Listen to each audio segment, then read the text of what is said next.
What you're about to hear is raw. These are honest conversations about healing, mental health, and the weight we carry. While we are mental health professionals, this is not a substitute for therapy. The views shared here belong to those speaking, shaped by their stories, not by their institutions. Listen with care. Take what you need. At 15, you get the provisional or something. Oh, the permit. You get the permit, right? So I feel like a therapist is like that 21 or older person that got to ride with you. Like at 18 to 25 is your provisional years, right? Where you're learning life. So you need that person to help with the anxiety. You need that person to help teach you patience. As you're just think about you driving, learning to drive a car. Like you anxious, you nervous. Is people cutting you off? That's like those 18 to 25. That's those years. But having that adult for the driver's license, but that therapist to kind of teach you these strategies as you go through that, I think is super significant.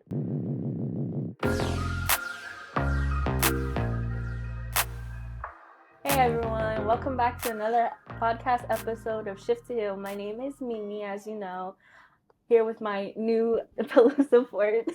This is my tata, if y'all didn't know. I'm here with a special guest today. His name is Jonathan. I'll let him introduce himself. What up, y'all? It's Jonathan. I'm back again from Green Shore Counseling. Let's get to it. Let's get to it. We have a special episode today, especially with graduation season happening. Our episode is called Graduated But Lost as Hell. What's next? Jonathan? What's next? Yeah, what is next?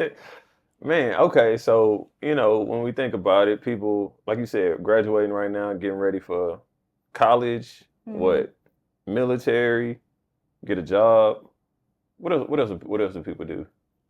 Leave the nest. Trade school. But most of the time they don't really know. They're just kind of lost at it or trying to figure it out. So, well, in most situations, right, especially when you're coming out of high school, honestly, going into your senior year, you hear parents, you hear teachers, you hear associates tell you, hey, what's your plan? So, I guess we'll start with Mimi. Do you see the importance of having a plan, Mimi? And would you suggest that to someone 18 to 25? That relates so hard because that was literally me like last year. I think coming into the mindset of going to college, when I think back to when I was a senior, I was definitely like, I have to have a plan, always have a plan, follow through with the plan. If plan A doesn't work, then what am I going to do, right? So when I was going to college, it was graduate college, 4 years, then go be a doctor, go to med school, do this, do that, like do everything in between to become a doctor. And then once college finished and then those plans didn't go through, I was like, oh shit, like what am I gonna do now? So I think at some point having a plan and like having an idea of what you want to do is great, but then also what do you do when those plans don't go through? Like what do you do? Like I was saying earlier, I don't necessarily think you need a specific plan coming out of high school, going into college, figuring out what you want to do in your life. I feel like you need goals, and at 18, your goals can really be anything. I feel like your goals can be to the sky at that point because you got your whole life to put it together and make it work. So a plan, I think, put you on like a tunnel track. Like I have to do this by 21. I have to do this by 25. And then when I'm 30, I'm going to be married with kids. And then you kind of set yourself up for something that might not necessarily be the way. But if you say, hey, I had this goal of, if it's a financial goal, hey, by this age, I want to make this much money. Or if you say, hey, I want to graduate college. Or if you say, hey, I want to become an electrician, right? Your plans can change on the way to your goals. So that's kind of how I see it. That's a good, interesting point. Do you relate to that when you were hitting 18, going into like college or whatever it is that you were doing during that time? Yeah, I was lost. I was lost as hell. That's the title, right? Yeah. I was lost as hell. I think for me, I ain't had no plan. I knew I wanted to do something with my life. I knew I wanted to be something, but I didn't have it set up. And I remember being in college. I went to Lone Star. So shout out to Lone Star. Yeah, shout out to Lone Star. But I remember talking to some people there, and it was like, if you fail to plan, if you fail to plan, you plan to fail. And I remember hearing that, and I just didn't agree with it. So I'm like, if I don't have a plan, I'm gonna fail. And that didn't sit right with me. So for me, I always had goals.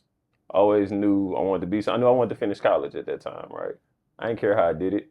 I just wanted to finish college, so I did that, and then I set a new goal, and then so on and so forth. So that's how I see it. And I see what you're saying now that you put it like that. Because playing is like basically a structured path of how I'm going to get to my goal. You're saying have goals, of course. It's important to have goals, but to have a, let's say, GPS or say, I want to go make sure I get to Dallas. Or to have a planned route to Dallas, you might run into a police, you might get pulled over, you might have a flat tire, you may, construction may happen, a car accident. Something is going to delay and mess up their plan from happening, how you execute it. So it's not about getting to Dallas in 4.5 hours. It's just about getting to Dallas. Absolutely. Just like when people go on, they plan trips and come up with an itinerary or something. Y'all ever been on vacation with somebody? Yeah. And they have an itinerary? Like, if you go on a vacation with me, I know what I want to do. That do sound like justice. It's wild. I know what I want to do. I know what we can get to, but am I going to be like at 3 p.m. we're going to go to we're going to everybody meet at the beach, and then we're going to do kayaks from 3:15 to 4 o'clock, then at 4 we're going to go do the horse. Like, I'm not, no. What's wrong with it? I think, like he says, it just, for me, I feel like it creates a sense of anxiety, right? Because it's like, oh, now I have to, at 3:15 we got to be here. So now I can't be free. Me as a person, I'm a free person. So I'm like 3:15, I got to be here at 3:15. 4 o'clock, I'd rather just say, yo, we going to the beach. We here, we going to the beach. So that's taking it back to the school or taking it back to 18 and not knowing what to do. It goes to, okay, I'm 18. By 25, I want to have this much money. Now I can start going backwards and being like, all right, what I got to do to have this much money?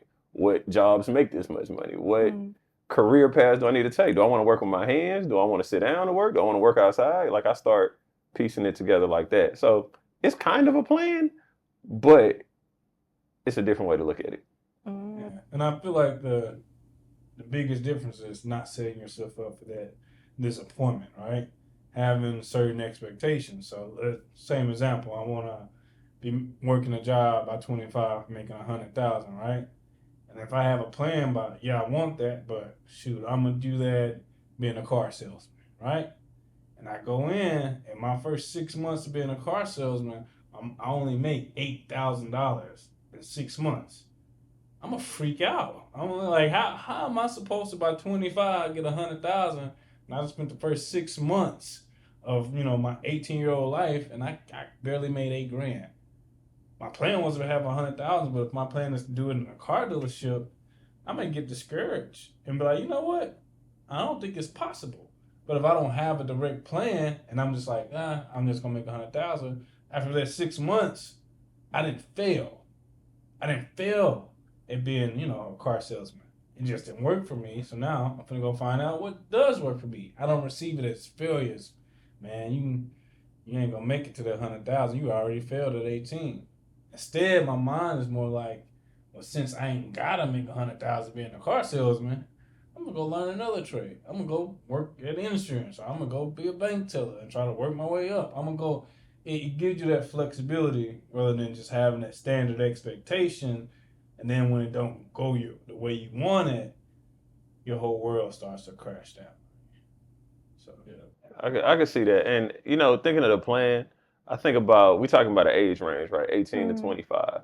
I think when you older than 25, you do need a plan, because I feel like you have more responsibilities. You might have children, you might got a family, all these things. So you really got to have a plan. But 18 to 25, that's crazy to expect somebody 19 years old to figure out their whole to life. know to know what they want to do. I just graduated high school. I just was playing basketball in my mom's driveway, and now I'm supposed to know my life plan and what I'm gonna do. And I don't think that's realistic. I think you should set goals and then try to achieve those goals, but your plan might change. Kind of how Terry was saying, like if your goal is 100,000.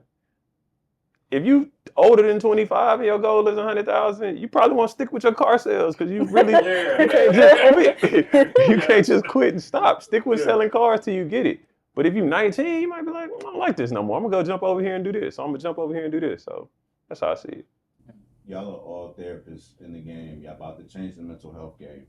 How do y'all change the trajectory of 18 to 25-year-olds coming in going, yo, I don't know what to do with my life. Y'all need to understand y'all are truly on the front line of this. In 10 years, those kids are gonna be adults and they're gonna be thinking, y'all, what do y'all have for these clients? I think for me, it's important. It go old school. There used to be a time where like you would graduate high school and the old folks would be like, you gotta go to the military or you gotta go to college, right? I believe trade school is super important as well. I still think kids that I call them kids all the time. I was just talking to an 18-year-old yesterday. I was like, yo, I'm gonna call you a kid. He told me I was an unk, so I was like, So, Unc Jonathan. yeah, if I'm an unk, girl, like you a kid. So, you know what I'm saying? So That's the I new think term of endearment. unk is not. No, it is. Oh yeah, it's love. I just honestly I asked. I was like, yo, what do I fall in the lines? He was like, unk. I was like, at least I'm not OG, so Oh, okay. whatever. But my point is, what I'm saying is, I feel like they do need like coming into it. Like, so if you're that age and you don't know what to do, I think therapy is a great option for you, right? Because you can really talk to somebody, and it's not just your parents. So for that age group, I do think you need to have an idea. Like, what is it? College? Is it military? Is it trade? Is it something? Just getting a job is that's not gonna do it for you. But what I think therapy helps, and what I think we can come in as therapists is I speak for me personally. I have the mindset of a parent. So I know what your parent wants out of you. I know what your parent wants. You're not about to listen to your parent because they've been nagging in your ear since you was like 8 years old about you need to do this, you need to do that. So just having that different perspective of a person to sit down with, talk to, highlight some of the things that your parents are saying, but not like harping on you, not like you need to go to college, you Like need nagging. to get A. Yeah, not like you don't want to go to college, what you want to do? Oh, I want to make 100,000. Okay, well, what's some ways to make 100,000? Like it's a better approach, I think. So I think we can help that age group by coming to therapy and just providing a lot of support for a group of people that don't get a lot of support. I agree with that, especially with me coming out of that age bracket not too long ago, and definitely lost at some point between graduating undergrad and then kind of figuring out what to do at that point, because at that point I already told my parents I'm going to be a doctor, and then working in the ER after college, I was like, ooh, I don't like this. So was I gonna get myself into like $500,000 of debt to please my parents? I mean, at some point when I was like 18 probably, but yeah, I was like, nah, this ain't for me. So then kind of figuring out like what I wanted to do afterwards. So like really diving into like things that I really like. So I like psychology, I like mental health. So figuring that out. And like obviously like I couldn't talk to my parents about it because they didn't even know what it was at that point. So they're gonna be like, oh, you're gonna sit down and talk to people as a living? Like, what the fuck are you doing with your life? So 2.5 years of grad school was a literal nag session from them. They're like, what are you doing? Like, and then like now after being in the space and like showing them like, hey, I got my license now. They're like, oh, so that's what you're doing. Oh, okay. And then like now using it on each other, which is kind of funny, but yeah. Look, I want to ask you this because you just coming out of that, right? Yeah. So it's a long time ago for me, right? How did you? What was the courage how did you get the courage to be like, you know what? I don't want to do this. I don't want to be a doctor. I don't even really remember. Maybe it was because in college I had 2 roommates who were also in the medical field. So I had one roommate that was a nurse. She became a nurse, and she had her struggles, and so I helped her through that. And then I was just thinking like, I'm helping you, but I can't even help myself right now. And then I got another roommate who actually did go to med school, and she's like doing great. So like seeing them be motivated kind of like motivated me. And just like talking to people and meeting new people in life, it's like, oh, this is real. I like talking to people. I like helping people. I want to serve my community. And then the whole autism thing came up. So that was like another part of it. So like all these things kind of like aligned together. And then working at the autism clinic and then finding justice is like everything kind of came together. So I feel like in a lot of ways, it was like a lot of doors opening. I just had to step in the door and be like, what's in here kind of thing. For sure. So that's kind of how all this came about, and now here we are. Yeah. So. And tapping into like your natural skills, like Yeah. doing something that you say you sit down and just talk to people. I think that's important too for that age group, is to be able to go into like your your passions or what you like or what you want to do. Just tap into your natural skills. So like, it's not hard if you're doing something you enjoy. Yeah, I agree with Yeah. that. That's the biggest thing. Find something you enjoy doing. What it is. You like singing. You like playing video games. You like sitting down to talk to people. You want to save lives, right? You want to have that impact. You like being argumentative and winning, and so you want to be a lawyer. Whatever the case may be, find out what you like. And then 2 tips out of that for me: don't be afraid to fuck up. Ooh. Because it's crazy how life changes. Because at 18 to 25, man, you talk to me, I wasn't gonna ever fuck up. Like all the mistakes you seen other people make, not Terry. Terry ain't making them mistakes.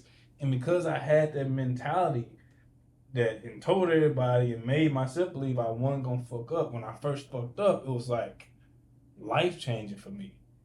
It's like, damn, I wasn't supposed to do that. How did I do that? And I went through this whole phase of trying to find myself again because I made a mistake. You're human. You gonna fuck up. Like it's a part of everybody's journey. Literally. It's the only way you're gonna grow. And if you are perfect and you just fly through everything, that's not gonna be a growth process. You're never gonna know when you've kind of, reached who you're supposed to be because you just fly through life. And so it's important to not be afraid to make mistakes. Don't look and be like, well, dang, I would love to go to med school and become a pharmacist, but man, I ain't trying to fail math.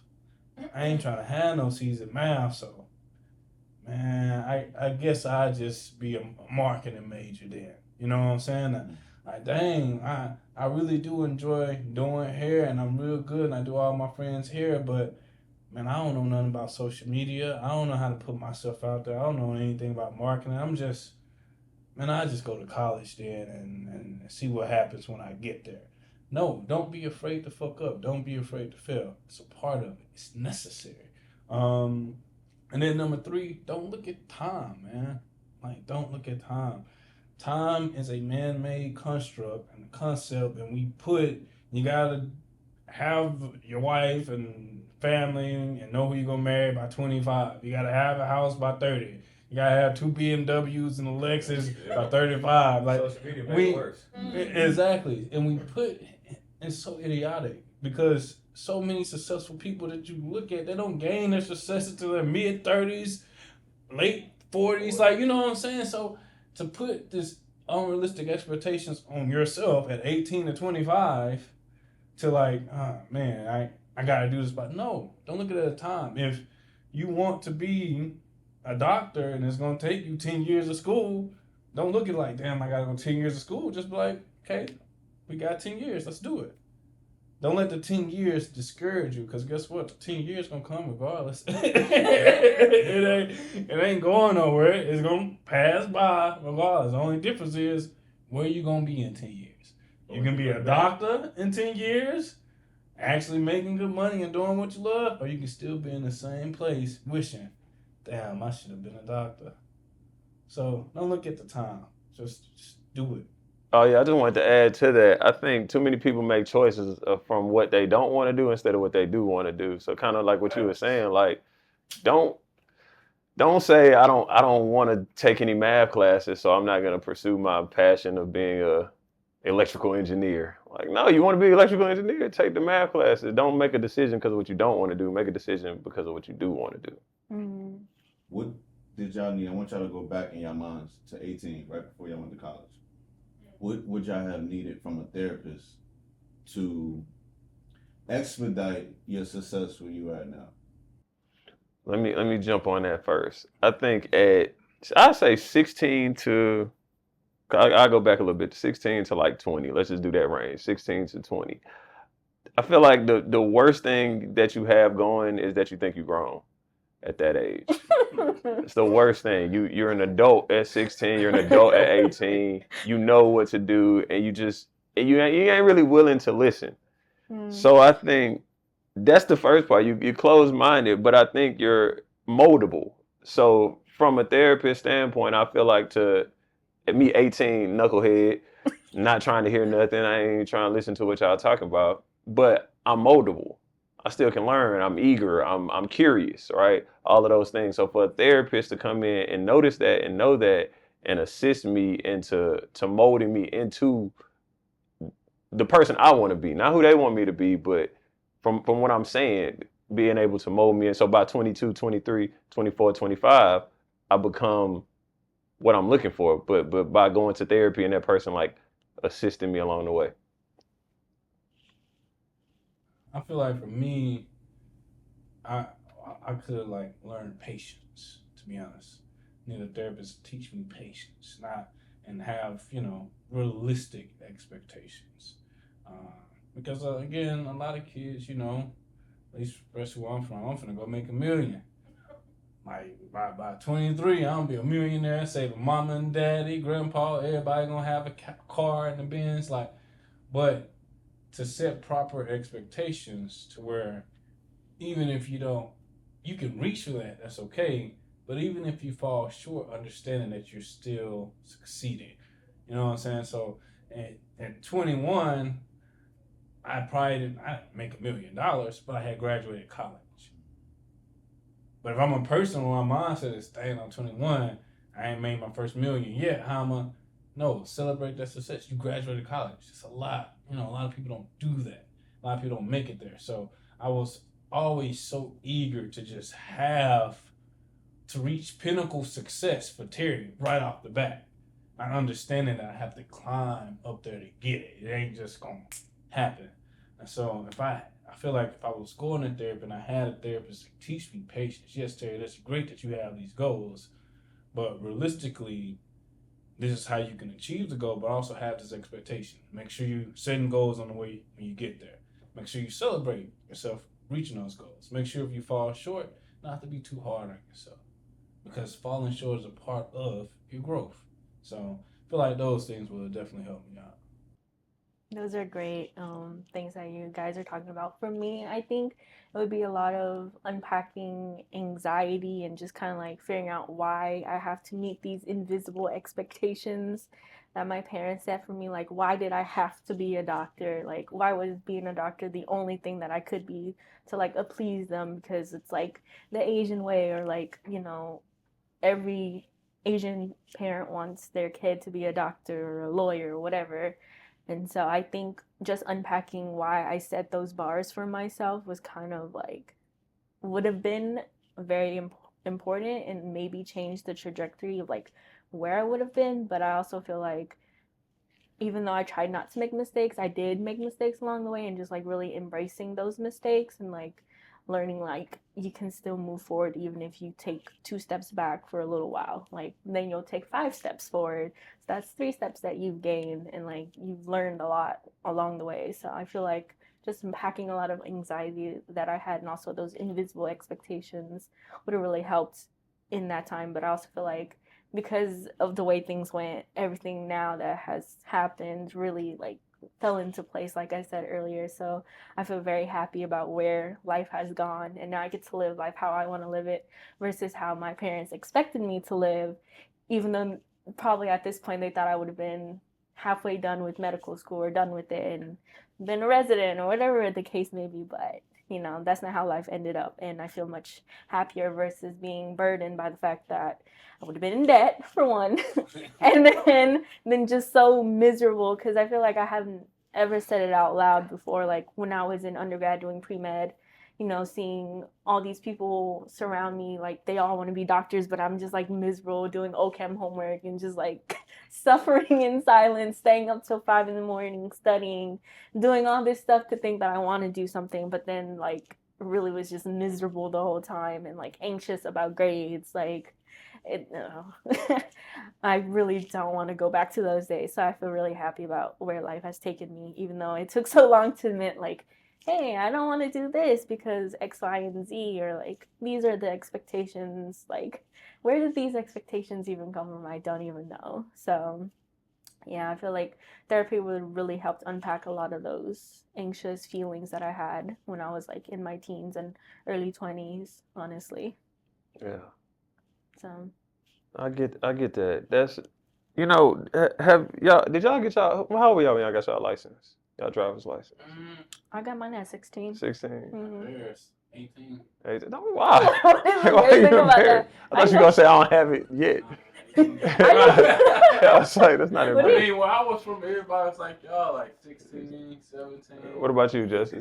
16. Okay. Mm. So, I was thinking through, when you were just talking about the anxiety and you talking about the patience and me kind of just talking about a guide through, I was thinking like when you get your license at 16, at 15, you get the provisional or something. Oh, the permit. You get the permit, Mm. right? So I feel like a therapist is like that 21 or older person that got to ride with you. Like at 18 to 25 is your provisional years, right? Where you're learning life. So you need that person to help with the anxiety. You need that person to help teach you patience. As you're just think about you driving, learning to drive a car. Like you anxious, you nervous, is people cutting you off. That's like those 18 to 25, that's those years.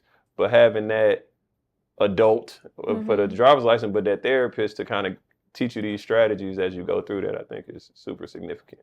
You bring up a good point. I feel like what my clients always tell me is like, you're such a great outlet, like non-biased outlet, and also someone just to like, what do they say? Like just someone to talk to and just like comfort and like someone that won't judge you. I feel like that helps a lot too, because it's someone that you don't know, but also someone you can build a safe space with and like really understand your point and have a lot of empathy towards you. So I feel like you bring up a good point about, the provisional years, especially when you're not sure what to do. Because you think you're grown. Yeah. Like you think you got your real lice. You think you're a real adult. And then you crash, and then what do? You call your parents. Call your parents immediately. I don't know what to do. What do I do? Well, what am I going to go for? Where's my insurance? And then they answer, and then they still give you things you don't want to hear. And then you be like, nah, I don't want to listen to that right now. I still do that. And then, check this out. So then you go to therapy that next week, and then you get to talk to your therapist and tell them all about how your parents gave you this hard time, how you made this poor decision, how you was able to reflect and know what you did wrong, but you couldn't tell your parents because they was going to be hard on you. So just where it's at, man. They would have been like, I told you so. But yeah. Well, this was another great episode. Thank you, Jonathan and Terry, for joining us, as well as Justice. And we hope to see you next time on our next episode. Peace, guys. Already.